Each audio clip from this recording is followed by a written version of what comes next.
अगर Bharatiya Janata party candidate Narendra Modi ji और ಆಗಿಲ್ಲ ಅಂತಂದ್ರೆ ನಮ್ಮ ದೇಶ ಪಾಕಿಸ್ತಾನ ನಮ್ಮ ದೇಶಕ್ಕೆ ಬರ್ತಿತ್ತು, ನಮ್ಮ ದೇಶ ಪಾಕಿಸ್ತಾನ ಆಗಿ ಹೋಗ್ತಿತ್ತು। सैकड़ों मोदी भी अगर पैदा होंगे तो ये देश को पाकिस्तान नहीं बना सकते। इस देश की तहफ़्फ़ुज़ के लिए, इस देश की हिफाजत के लिए तमाम हिंदू, मुस्लिम, सिख, ईसाई मर मिटने के लिए तैयार है। मत्तम भारत हिंदू राष्ट्र ಮಾಡಿಕೊಟ್ಟರು ಅಂತ ಹೇಳಕ್ ಬಯಸ್ತೀನಿ ನಾನು। बाबा साहब अम्बेडकर ने जो संविधान बनाया पूरी दुनिया उनको सलाम करती है, और हमारे ये लोग कहते हैं हिंदू मुस्लिम हिंदू राष्ट्र की बात करते हैं। कॉन्स्टिट्यूशन पढ़ो। एमएलए इलेक्शन कॉन्टेस्ट करने जा रहे हैं, एमएलए का नॉमिनेशन फाइल करेंगे। आप इलेक्शन लड़ने वाले लोगों की सोच अगर है तो आपका कोई हक नहीं बनता इलेक्शन लड़ने का। कोई हजरत ख्वाजा बंदे नवाज दरगाह और छोटी दौड़ी के पास जाकर वहाँ पर सामने ठहर कर उन्होंने बयान दिया कि ये गुलबर्गा शहर जो है गंगा जमुना तहजीब की बात करता है। ऐसी बात करने वाला है यहाँ पर एक तरफ बात करता है फिर दूसरी तरफ एक बात करता है। कल से एक वीडियो गुलबर्गा उत्तर नॉर्थ के बीजेपी के उम्मीदवार के जानिब से एक उनकी स्पीच, उनकी तकरीर सोशल मीडिया पे और व्हाट्सएप पे वो वायरल हो रही है। हिंदुस्तान और पाकिस्तान की बात उनकी अपनी तकरीर में उन्होंने किया है।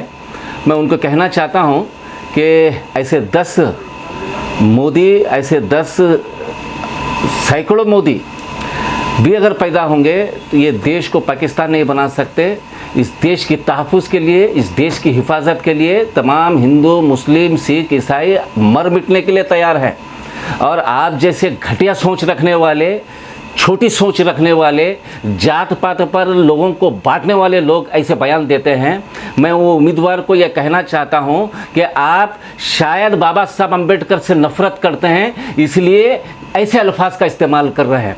गंगा जमुना तहजीब की बात करने वाला आदमी वो स्टेज पे ठहर कर बड़े बड़े बात कर रहा है कि ये मुल्क को मैं हिंदू राष्ट्र बनाऊंगा, ये अगर मोदी जी नहीं होते तो ये मुल्क पाकिस्तान बन जाता और हम पाकिस्तान चले जाते। ये कैसे बात कर रहे हैं। शायद आप और आपके जितने भी वो लीडर हैं वो हिंदुस्तानी नहीं हैं। मुझे तो लगता है ये लोग पाकिस्तान के एम्बेसडर हैं, ब्रांड एम्बेसडर हैं, जो बार बार अपने तकरीरों में पाकिस्तान कहते हैं। यहाँ पर बच्चा जो है इस मुल्क के लिए, मुल्क की हिफाजत के लिए अपनी जान देने के लिए तैयार है। और ऐसे घटिया सोच रखने वाले लोगों को मैं कहना चाहता हूँ, बाबा साहब ऐसे अल्फाज अगर इस्तेमाल करते हैं तो बाबा साहब अम्बेडकर की तौहीन है और बाबा साहब अम्बेडकर के संविधान की तौहीन है। बाबा साहब अम्बेडकर ने जो संविधान बनाया पूरी दुनिया उनको सलाम करती है, और हमारे ये लोग कहते हैं हिंदू मुस्लिम हिंदू राष्ट्र की बात करते हैं। प्रियम्बल पढ़ो, कॉन्स्टिट्यूशन पढ़ो। एमएलए इलेक्शन कॉन्टेस्ट करने जा रहे हैं, एमएलए का नॉमिनेशन फाइल करेंगे।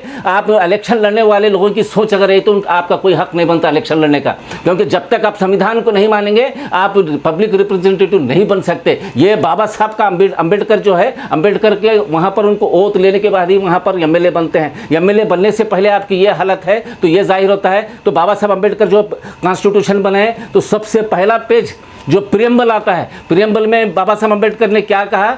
Sovereignty, integrity, democratic, republic, fraternity, ये कॉन्स्टिट्यूशन के अंदर we the people of India की बात सब प्रियम्बल कहता है। We the people of Hindu नहीं कहते, we the people of Muslim नहीं, we the people of Christian नहीं, we the people of Sikh नहीं, we the people of India मतलब हिंदू, मुस्लिम, सिख, ईसाई तमाम मजहब के लोग यहाँ पर रहने वाले। Integrity, sovereignty, republic, democracy, fraternity, justice, equality की बात करना होगा। और यहाँ पर साथ ही साथ प्रियम्बल के साथ फंडामेंटल ड्यूटीज़ है।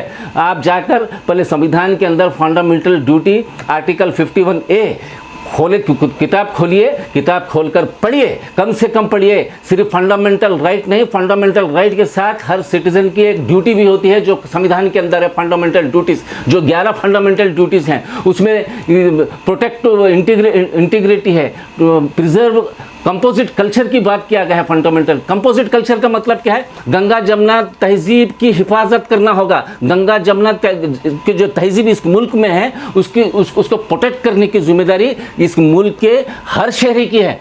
और ये संविधान को नहीं मानने वाले लोग बड़े बड़े वोट के लिए आप अच्छे काम की बात कीजिए, डेवलपमेंट की बात कीजिए। मंगने का हक हर ये डेमोक्रेटिक है, यहाँ पर हर किसी को इलेक्शन कॉन्टेस्ट करने का हक है। और आर्टिकल 19 के अंदर आपको स्पीच करने का भी हक है, लेकिन आपके साथ ही साथ फंडामेंटल ड्यूटीज़ भी हैं। जब तक अपने फंडामेंटल ड्यूटीज़ की अगर नहीं समझेंगे, आप बेतुके बयानत नहीं दे सकते।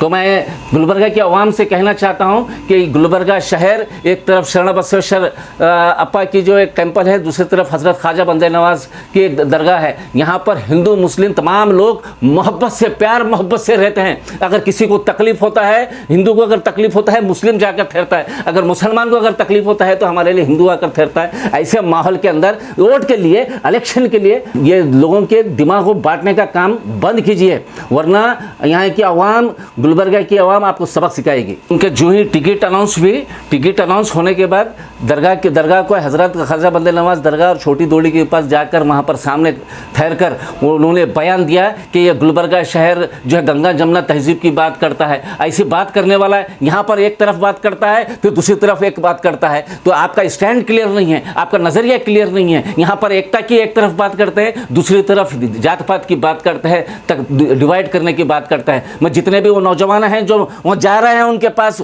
बीजेपी को ज्वाइन कर रहे हैं, हमारे भाइयों से मैं गुजारिश करता हूँ उनसे, ऐसे लोगों के, ऐसे दिमाग में जहर रखने वाले लोगों के पास अगर जा रहे हैं तो हमारे इत्तेहाद में दरार डालने वाली बात होगी। तमाम मुत्तहिद होना होगा, तमाम हिंदू मुस्लिम सिख ईसाई तमाम लोग मुत्तहिद होकर ऐसे फिरका परस्त ताकतों को शिकस्त देना होगा। जब जाकर ये गुलबर्गा शहर गंगा जमुना तहजीब का जो गहवारा है उसको कायम रखने का एक बहुत अच्छा काम होगा।